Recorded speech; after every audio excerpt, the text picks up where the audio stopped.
พื่อเป็นการสืบต่อเพิ่มทวีหัดแน่นความสามัคคีแบบพิเศษและการร่วมมือหอบดานระหว่าง2ภาค2รัฐและประชาชน2ชาติลาวเวีย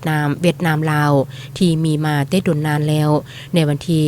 17มีนาคม2026นี้อยู่ที่ห้องหับห้องของแขวงเริ่มดง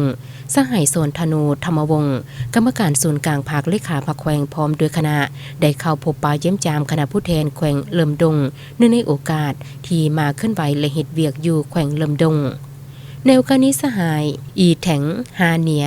กาดำกรรมการศูนย์กลางภาคเลขาภาคแขวงเริ่มดงได้รายงานโดยย่อเกี่ยวกับสภาพการพัฒนาเศรษฐกิจสังคมของแขวงให้ฝ่ายความมีคำใส่ได้รับทราบและเพื่อสืบต่อหัดแน่นเพิ่มทวีความสามัคคีแบบพิเศษระหว่างลาวเวียดนามลาวที่มีมาแต่ดนนานเว้ารวมเว้าเฉพาะก็คือแขวงมีคำใส่และแขวงเริ่มดง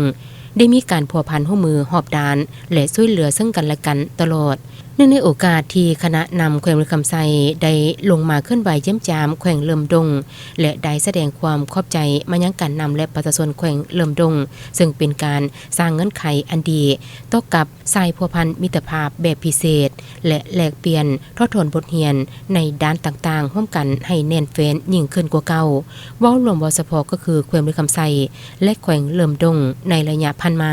และให้สายพัวพันมิตรภาพแบบพิเศษระหว่างลาวเวียดน